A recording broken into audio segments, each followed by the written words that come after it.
नजीक आहोत असं अमेरिकेचे राष्ट्राध्यक्ष डोनाल्ड ट्रम्प यांनी म्हटलंय। आम्ही कधीही मिळवला नाही असा विजय मिळवलेला आहे। आमची सामरिक उद्दिष्ट आम्ही पूर्ण केली आहेत असंही डोनाल्ड ट्रम्प यांनी म्हटलंय। आम्ही इराणला अण्वस्त्र सज्ज देश होण्यापासून रोखलं याचा मला अभिमान आहे असंही ट्रम्प यांनी म्हटलंय। अमेरिकेला हॉर्मुझची गरज नाही, अमेरिकेकडे मुबलक तेल साठा आणि गॅस साठा आहे असा दावा ट्रम्प यांनी केलाय।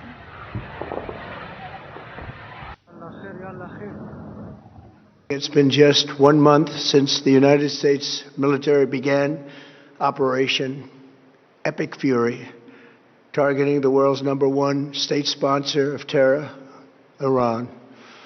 In these past 4 weeks, our armed forces have delivered swift, decisive, overwhelming victories on the battlefield. Victories like few people have ever seen before.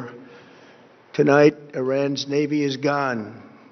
Their air force is in ruins. Their leaders, most of them terrorist regime they led, are now dead. Their command and control of the Islamic Revolutionary Guard Corps is being decimated as we speak. Their ability to launch missiles and drones is dramatically curtailed, and their weapons, factories, and rocket launchers are being blown to pieces. Very few of them left. Never in the history of warfare has an enemy suffered such clear and devastating large-scale losses in a matter of weeks. तर राष्ट्राला संबोधन करताना Trump यांनी केलेल्या भाषणातले काही महत्त्वाचे मुद्दे पाहूयात। इराणचं नौदल संपलंय। इराणी लष्करावर आमचं नियंत्रण आहे। अमेरिकेनं मोठा विजय प्राप्त केलाय। इराणची क्षेपणास्त्र ड्रोन क्षमता नष्ट केली आहे। महिनाभर युद्ध सुरू पण आमचं लष्कर ताकदवान। इराणला अण्वस्त्र सज्ज राष्ट्र होण्यापासून आम्ही रोखलंय। तर इराणच्या अत्याचारी सत्तेनं त्यांच्याच 45,000 लोकांची हत्या केली आहे। आम्हाला पश्चिम आशियातील तेलाची, नैसर्गिक वायूची गरज नाही। सामरिक उद्दिष्ट आम्ही पूर्ण केली आहेत।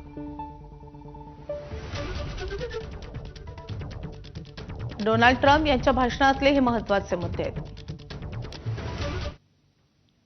तर अमेरिकेचे राष्ट्राध्यक्ष डोनाल्ड ट्रम्प यांच्या याच भाषणानंतर कच्च्या तेलाच्या किमतीत वाढ झाली आहे। कच्च्या तेलाच्या किमतीत प्रति बॅरल $105 न वाढ झाली आहे। तेलाच्या किमतीत जवळपास 4% मोठी वाढ झालेली आहे। युद्धाच्या परिस्थितीनंतर आता कच्च्या तेलाच्या किमतीत वारंवार वाढ होतीये आणि आता कच्च्या तेलाच्या किमतींवर मध्ये आता $105 ची वाढ झालेली आहे। म्हणजे एकूण कच्च्या तेलाच्या किमती आता $105 वर पोहोचलेल्या आहेत। त्यामुळे आता जगभर या युद्धाचा मोठा परिणाम पाहायला मिळतोय।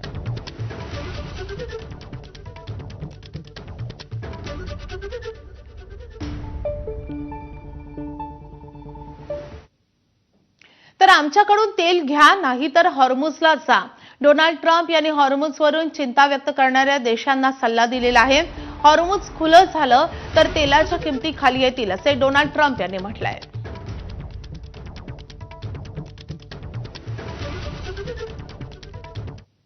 अमेरिकेचे राष्ट्राध्यक्ष डोनाल्ड ट्रम्प यांनी नाटो देशांवरही जोरदार आगपाखड केली आहे।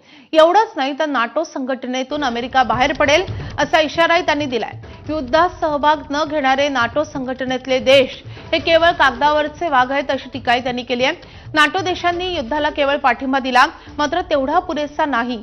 त्यांनी युद्धात सहभागी होणं गरजेचं होतं असंही त्यांनी म्हटलंय। नाटो देशांनी अपेक्षा भंग केल्याचंही डोनाल्ड ट्रम्प यांनी म्हटलंय।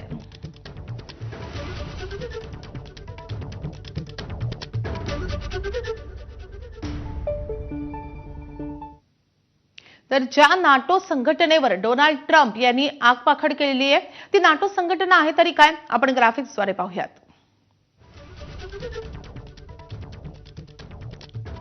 नॉर्थ अटलांटिक ट्रीटी ऑर्गनायझेशनचं लघुरूप म्हणजेच नाटो संघटना।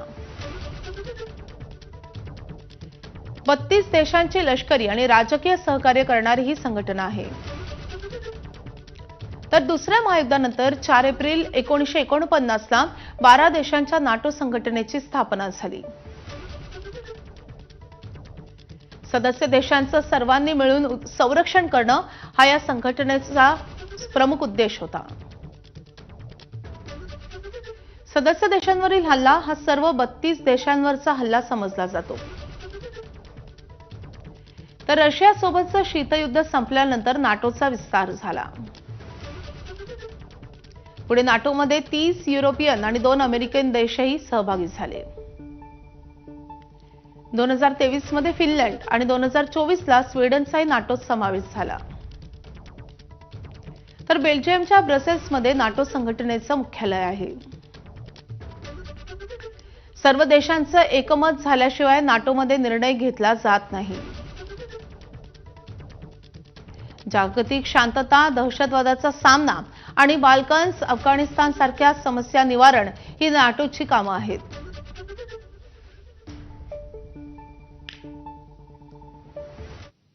तर या आखाती युद्धाबाबत नाटो संघटनेमधल्या राष्ट्रप्रमुखांनी नेमकी काय भूमिका मांडलेली आहे तेही पाहूयात.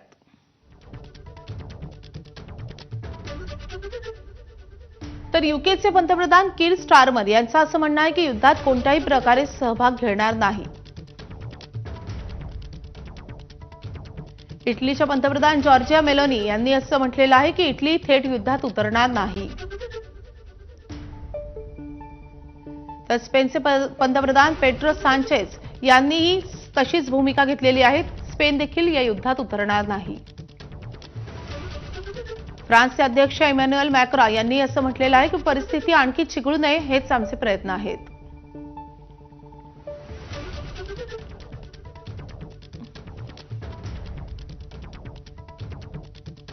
तर नाटो देशांच्या अध्यक्षांविरुद्ध आता ट्रम्प यांची व्यक्तिगत टिप्पणी आलेली आहे. फ्रान्सचे अध्यक्ष मॅक्रॉन आणि त्यांच्या पत्नी संबंधी ट्रम्प यांनी ही टिप्पणी केली आहे. मॅक्रॉनला त्याची पत्नी फार वाईट पद्धतीने वागवते. मॅक्रॉनला त्याच्या पत्नीनं थोबडवलं होतं, त्यातून ते बाहेर आले नाहीत असं डोनाल्ड ट्रम्प यांनी म्हटलंय. त्यामुळे अतिशय वैयक्तिक स्तरावर जाऊन डोनाल्ड ट्रम्प यांनी इमॅन्युएल मॅक्रॉन यांच्यावर टीका केली आहे.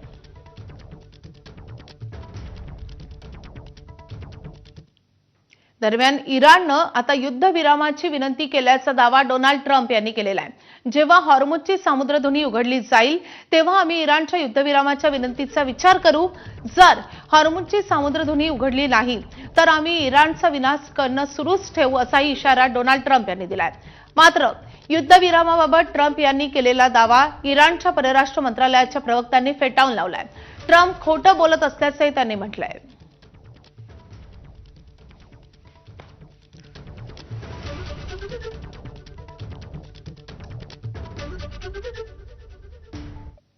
आता बातमी आहे युद्धाच्या परिणामांची. आखाती देशामध्ये सुरू असलेल्या युद्धाचा परिणाम सध्या जगभर जाणवू लागलेला आहे.